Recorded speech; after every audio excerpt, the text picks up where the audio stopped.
Hi friends, welcome to சாப்பாடு நல்லா இருக்கு சேனல். எல்லோரும் எப்படி இருக்கீங்க? எல்லோரும் நல்லா இருப்போம்.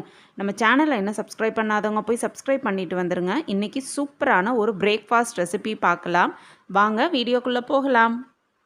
இன்றைக்கி இந்த வீடியோவில் சம்பா கோதுமையை வச்சு ஒரு சூப்பரான குழிப்பணியாரம் எப்படி பண்ணலான்னு பார்க்கலாம். ஒரு மிக்சர் எடுத்துக்கோங்க.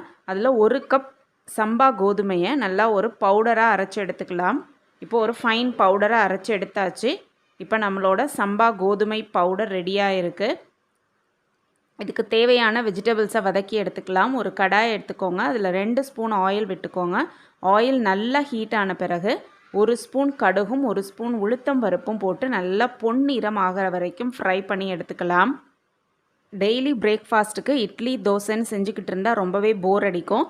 ஸோ இந்த மாதிரி டிஃப்ரெண்ட்டாக பிரேக்ஃபாஸ்ட்டு செஞ்சு கொடுத்தீங்கன்னா வீட்டில் இருக்கிறவங்க எல்லாருமே ரொம்பவே விரும்பி சாப்பிடுவாங்க. ஆரோக்கியமான பிரேக்ஃபாஸ்ட்டும் கூட.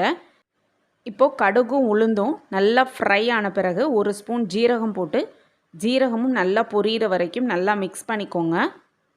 இப்போது கடுகு உளுந்து ஜீரகம் எல்லாம் ஃப்ரை ஆன பிறகு ஒரு பச்சை மிளகாயை சின்னதாக கட் பண்ணி அதில் ஆட் பண்ணிக்கலாம். உங்கள் காரத்துக்கு தகுந்த மாதிரி 1 அல்லது 2 பச்சை மிளகாய் ஆட் பண்ணிக்கலாம். நெக்ஸ்ட்டு இது கூட பொடியாக கட் பண்ணி வச்சுருக்க வெங்காயத்தையும் அது கூட ஆட் பண்ணிக்கோங்க. வெங்காயம் நிறம் மாறி நல்லா ஃப்ரை ஆகிற வரைக்கும் நல்லா வதக்கி எடுத்துக்கலாம். இது கூட நம்ம என்ன வெஜிடபிள்ஸ் வேணாலும் ஆட் பண்ணி இது ஒரு ஹெல்த்தியான பிரேக்ஃபாஸ்ட்டாக மாற்றிடலாம். கேரட், கேப்சிகம், கேபேஜ் எது வேணாலும் நீங்கள் இது கூட ஆட் பண்ணிக்கலாம். ஆனியன் நல்லா வதங்கினோன்னே நம்ம துருவி வச்சுருக்க கேரட்டையும் இது கூட போட்டு நல்லா ஃப்ரை பண்ணி எடுத்துக்கலாம். கேரட் போட்டு நல்லா வதக்கிக்கோங்க. சாப்பிடும் போது கேரட்டோட க்ரன்ச்சினஸ் நம்ம வாயில் தென்படும். ரொம்பவே சூப்பராக இருக்கும். கேரட் நல்லா வதங்கினோன்னே குட்டியாக கட் பண்ணி வச்சுருக்க கேப்சிகமையும் அது கூட போட்டு நல்லா ஃப்ரை பண்ணிக்கலாம். கேரட்டும் கேப்சிகமும் குழிப்பணியாரம் சாப்பிடும் போது ரொம்பவே ஒரு சூப்பரான ஃப்ளேவரில் நமக்கு தென்படும். ஃபைனலாக க்ளீன் பண்ணி எடுத்து வச்சுருக்க கொத்தமல்லி இலைகளையும் போட்டு நல்லா வதக்கி எடுத்தோன்னா நம்மளோட வெஜிடபிள் மசாலா சூப்பராக ரெடி ஆகிடுச்சு. இந்த மசாலாவை நம்ம சம்பா கோதுமையோடு மிக்ஸ் பண்ணி எப்படி குழிப்பணியாரம் செய்யலான்னு பார்க்கலாம்.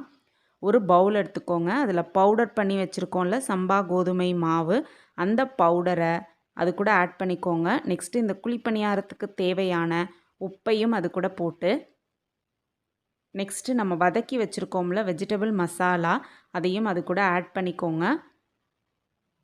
நெக்ஸ்ட்டு 1/2 கப் நல்லா புளிச்ச தயிரை இது கூட ஆட் பண்ணிக்கலாம்.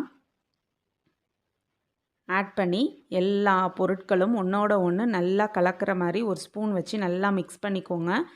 தேவையான அளவு வாட்டர் விட்டு குழிப்பணியாரம் மாவு பதத்துக்கு நல்லா கலந்து வச்சுக்கிட்டு ஒரு 1/2 hour மூடி போட்டு வச்சிடலாம். 1/2 hour கழித்து குழிப்பணியாரம் ஊற்றினோன்னா ரொம்பவே சாஃப்டாக அருமையாக ஹெல்த்தியாக குழிப்பணியாரம் வந்துடும்.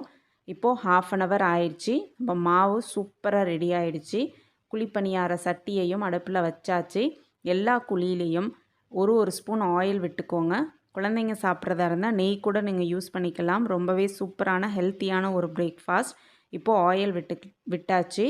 ஆயில் நல்லா ஹீட் ஆன பிறகு ஒவ்வொரு குழியிலையும் நம்ம ரெடி பண்ணி வச்சுருக்க பேட்டரை கொஞ்சமாக விட்டு 2 பக்கமும் நல்லா ப்ரௌன் ஆகிற வரைக்கும் ஃப்ரை பண்ணி எடுத்துக்கலாம். ரொம்பவே சாஃப்டாக இருக்கும் இந்த குழிப்பணியாரம்.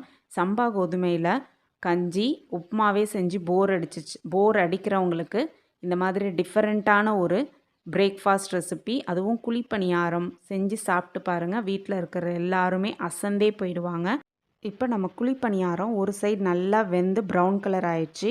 இதை ஒரு ஸ்பூன் வச்சு இன்னொரு பக்கம் திருப்பி விட்டு மேலே கொஞ்சம் ஆயில் விட்டு 2 பக்கமும் நல்லா ப்ரௌன் ஆகிற வரைக்கும் ஃப்ரை பண்ணி ஒரு பவுலில் ப்ரெசன்ட் பண்ணி தேங்காய் சட்னியோட ப்ரெசன்ட் பண்ணிங்கன்னா சாப்பிட்றதுக்கு அவ்வளோ அருமையாக இருக்கும். நீங்களும் செஞ்சு பாருங்கள். உங்கள் வீட்டில் இருக்கிறவங்கள எல்லாம் அசத்துங்க. இந்த குழிப்பணியாரம் சம்பா கோதுமை குழிப்பணியாரம் உங்களுக்கு பிடிச்சிருந்ததுன்னா லைக் பண்ணுங்கள், ஷேர் பண்ணுங்கள், சப்ஸ்கிரைப் பண்ணுங்கள். அப்படியே பக்கத்தில் இருக்க பெல் ஐக்கானையும் கிளிக் பண்ணிக்கோங்க. அப்போ தான் சாப்பாடு நல்லா இருக்கு சேனல் போடுற எல்லா வீடியோஸும் உங்களுக்கு நோட்டிஃபிகேஷனில் வரும். நோட்டிஃபிகேஷன் வந்தோன்னே ஒரு கமெண்ட்டையும் போட்டு லைக்கையும் கிளிக் பண்ணிடுங்க. பாய் பாய்.